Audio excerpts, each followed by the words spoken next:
कुपात्रा होश में आ जाओ। जिस प्रकार से तुमने ब्राह्मण के तिलक को ललकारा, ये ब्राह्मण समाज तुम्हें माफ नहीं करेगा। इस कुपात्रा संबित पात्रा को जेल का रास्ता दिखाने का काम करेंगे। संबित पात्रा जी के ऊपर हर जिले के कांग्रेस पार्टी के लोग अपने अपने नजदीकी थाना में 302 का मुकदमा दर्ज कराए और बिल्कुल होना भी चाहिए। और राजीव त्यागी जी के साथ जो हुआ निसंदेह उसमें कारण जो डॉक्टर कह रहे हैं, ऐसे हालात में मुकदमा दर्ज होना चाहिए। आजकल तो जो रखेल मीडिया है भाई, रखेल मीडिया पे बैठना तो सबके बस के बाहर बात है। लाज जूता तो चल चुका है, गोली चलना बाकी है। जिस प्रकार से रोहित सरदाना और कुपात्रा और जो और भी लोग बैठे हुए थे, उनके द्वारा एक तरह से ये प्रायोजित तरीके से राजीव त्यागी की गई हत्या है। मैं संबित पात्रा यानी गोबर पात्रा जी को मैं कहना चाहता हूं कि वो पहले अपनी मर्यादा में रहे। संबित पात्रा जी को चैलेंज के साथ बोलता हूं कि अगर दम है और आप मर्द के बच्चे हो संबित पात्रा जी, मुद्दों पे डिबेट करो।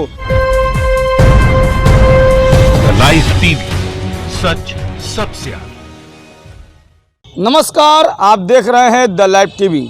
मैं राजेश अग्ररी बनारस से। कल एक निजी चैनल में डिबेट के द्वारा जो है राजू त्यागी एक वरिष्ठ कांग्रेस के प्रवक्ता थे, अचानक उनकी डिबेट में ही हार्ट अटैक से मौत हो गई।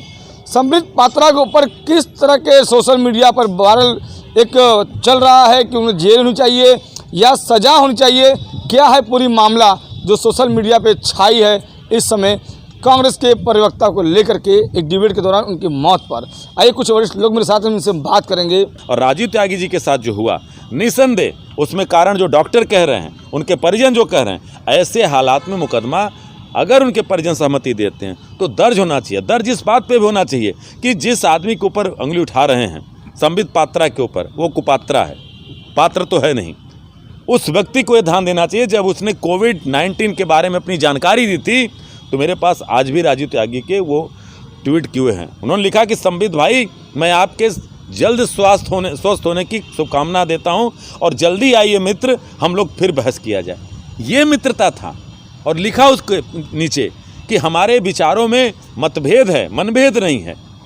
इतने बड़े मन का व्यक्ति था कि जिसने संबित पात्रा को कोविड-19 के समय, जब ये वहाँ पे हरियाणा के उस हॉस्पिटल में एडमिट थे मेदांता में, तो ये ट्वीट करके राजीव त्यागी ने दिया था। और क्या यहाँ पे होता है, आप अगर सांप्रदायिक मुद्दों की बात को छेड़ेंगे तो आप मेरा हिंदुत्व तय करेंगे, आप मेरी भारतीयता तय करेंगे। होते कौन हैं इस देश में? किसी को भी संवैधानिक रूप से, कानूनी रूप से किसी का भी देशभक्ति तय करने का कोई भी अधिकार नहीं दिया गया। और किसी भी हिंदू को, किसी भी दलित का, किसी भी मध्यम वर्ग का, किसी भी सवर्ण का, किसी भी अवर्ण का, उसका हिंदुत्व तय करने का अधिकार नहीं दिया गया। ये भारतीय जनता पार्टी के लोग कहाँ से आए हैं? क्या ये अलग से हैं? ये क्या इनके भगवान राम अलग हैं? क्या इनके भगवान शिव अलग हैं? क्योंकि हम जिस राम और शिव कृष्ण को मानते हैं, उस राम और शिव कृष्ण की मर्यादा को मानते हैं। संबित पात्रा के ऊपर 302 का मुकदमा कायम करना चाहिए। रोहित सरदाना के ऊपर 302 का मुकदमा कायम करना चाहिए। आप ध्यान से देखिए लास्ट टाइम के डिबेट को, राजीव भाई जी ने अपने सीने पे हाथ रखा है 3 बार और अटैक उसी दौरान आया है। आप ये बताइए कि राजीव त्यागी को आप मतलब संबित पात्रा सिखाएंगे कि वो ब्राह्मण है कि क्या है? हाँ, संबित पात्रा का वो शब्द सुना था आपने कि टीका लगा लेने से कोई ब्राह्मण नहीं हो जाता है, जयचंद ये शब्द होता है। अरे ऐसे पत्रकारों के, ऐसे प्रवक्ताओं के ऊपर तो थू आती है, शर्म आती है। ऐसे प्रवक्ताओं को लात मार के चैनलों से भगा देना चाहिए। और मैं तो कहता हूँ कि कड़ा एक्शन ले कांग्रेस पार्टी, अन्यथा हम युवा अपने भाई के लिए, इंसाफ के लिए लड़ाई लड़ेंगे, सड़कों पर उतरेंगे। संबित पात्रा ने जिस तरीके से उनके ऊपर लांछन लगाते चले गए, उनके ऊपर टिप्पणियां कसते चले गए, ये बहुत ही निंदनीय है।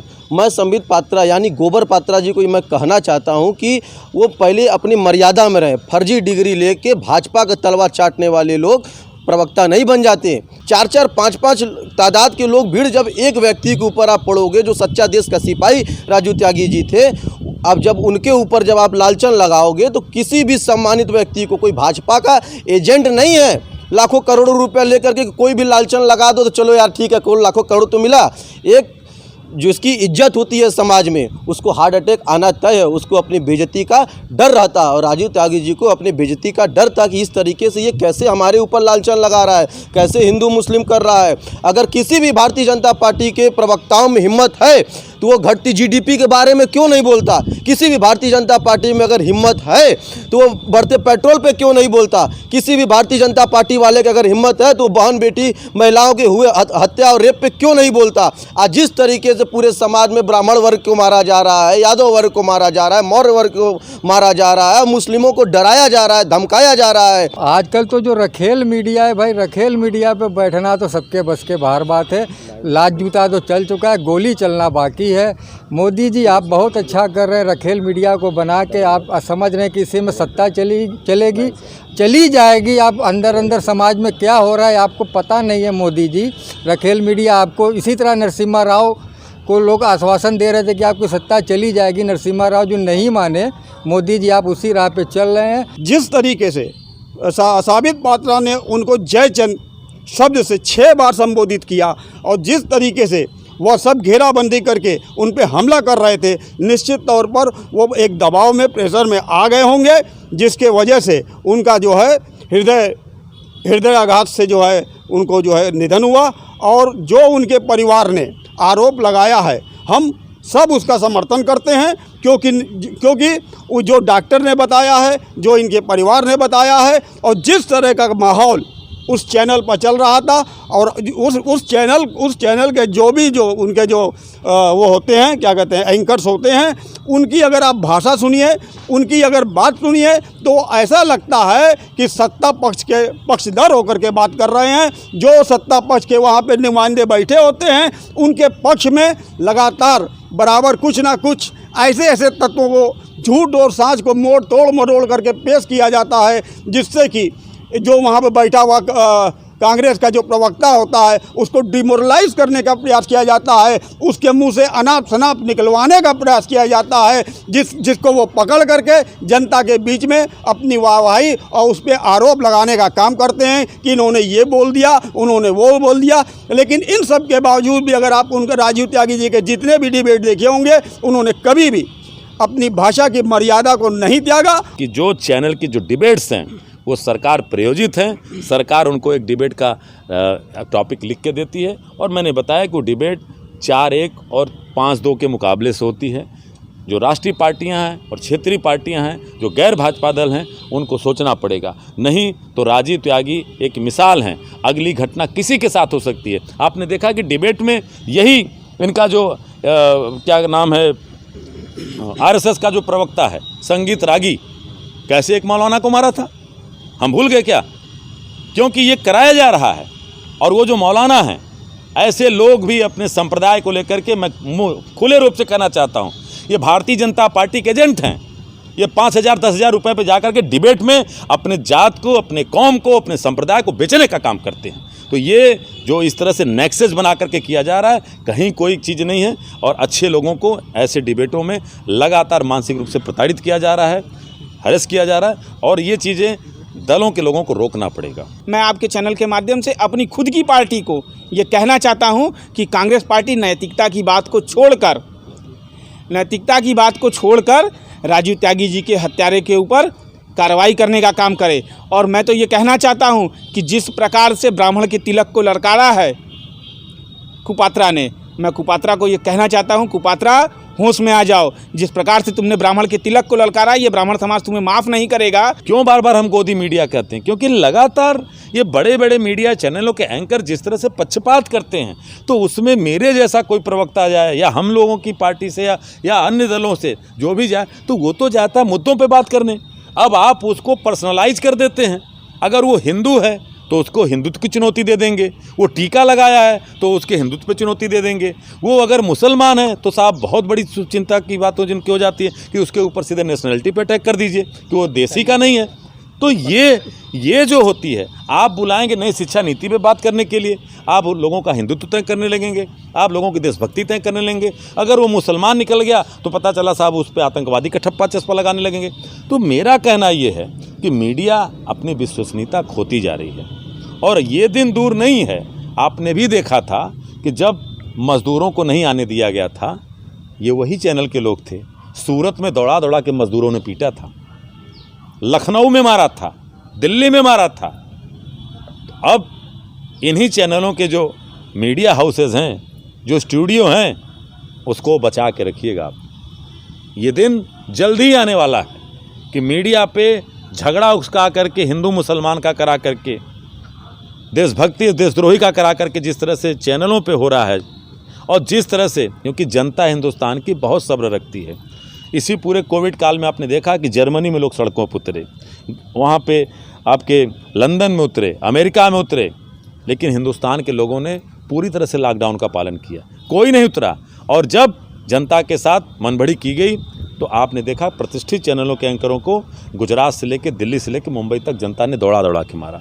और ये जो अब चल रहा है, क्योंकि राजीव त्यागी की जो मृत्यु हुई है वो कहीं न कहीं प्रायोजित एक हत्या है, जो उनका परिवार और डॉक्टर कह रहे हैं। कल जिस प्रकार से डिबेट हो रहा था, जिस प्रकार से संबित पात्रा बार बार जयचंद, मुल्लो, रामद्रोहियों, क्या ये कोई डिबेट का वो होता है तरीका?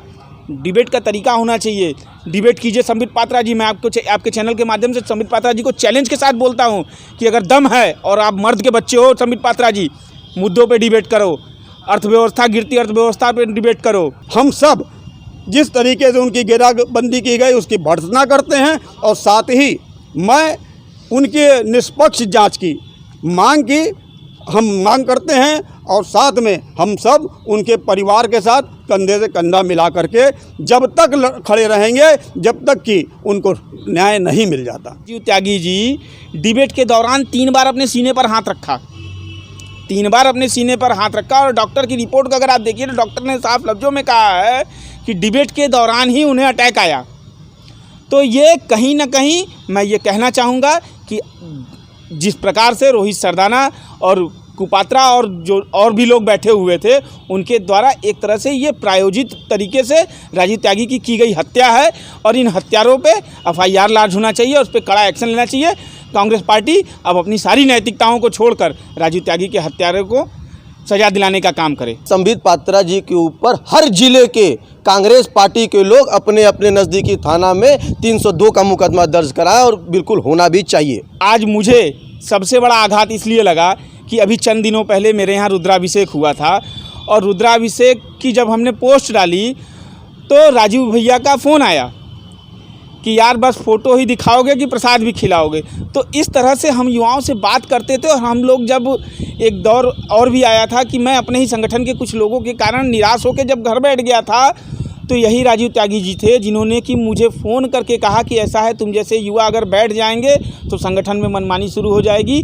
आप संगठन में रहते हुए संगठन की नीतियों का विरोध कीजिए, आपकी जो चीज़ें गलत लग रही हैं उसकी मुखर आवाज़ बनिए, और आप लोग सोशल मीडिया पे लिखना शुरू कीजिए। आज ऐसे नेता को, आज ऐसे बड़े भाई को हम लोग खोए हैं, और हम ये कहना चाहते हैं कि अगर संगठन कोई फैसला नहीं लेती है तो हम जिनके सरपरस्ती में हम लोगों ने लिखना शुरू किया या बोलना शुरू किया, आज आपके चैनल पे अगर खड़े होकर बोल रहे हैं तो ये भी कहीं ना कहीं उस शख्स की सीखी हुई देन थी।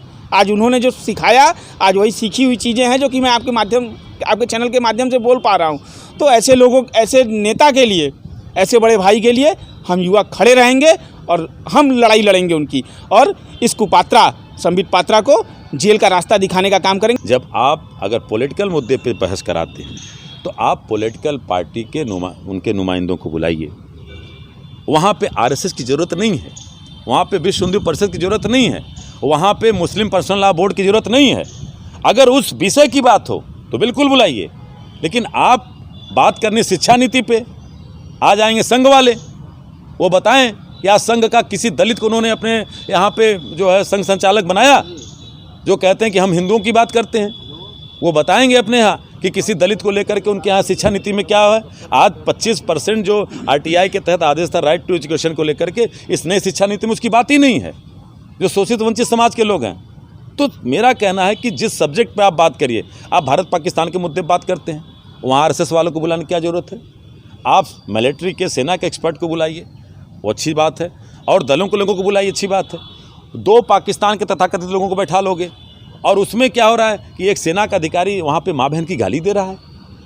तो लगातार लोग डिबेट देखना पसंद नहीं करते, इसलिए नहीं देखना पसंद करते कि हर आदमी को मालूम है कि अच्छा साहब आज तक आ गया, इस पे तो वही बातें होंगी, अच्छा साहब ABP आ गया, इस पे वही बातें होंगी, अच्छा न्यूज़ 18 आ गया। हाँ, ये ज़रूर है कि कुछ ईमानदार पत्रकार अभी हैं, मैं नाम लेकर के बोलना चाहता हूँ कि उसमें रवीश कुमार हैं, संदीप चौधरी हैं, ऐसे तमाम ऐसे पत्रकार हैं जो सोशल मीडिया पर भी हैं। तो मुझे लगता है कि डिबेट का स्तर ये चैनल वाले लगातार गिरा रहे हैं, तो राजनीतिक पार्टियां क्यों गिरा रही हैं? राजनीतिक पार्टियां ऐसी बहसों में क्यों जा रही हैं? और अगर ये नहीं सुधरेगा तो माफ़ करिएगा, आने वाले दिनों में कोई डिबेट नहीं देखना पसंद करेगा। जो टीआरपी बढ़ती डिबेटों की, हर आदमी जान चुका है कि इस डिबेट पे ईमानदारी पूर्वक सवाल नहीं पूछे जाते, सत्ता के द्वारा प्रायोजित सवाल लाए जाते हैं और सत्ता के ऊपर सवाल नहीं किए जाते। लाइव टीवी, सच सबसे आगे।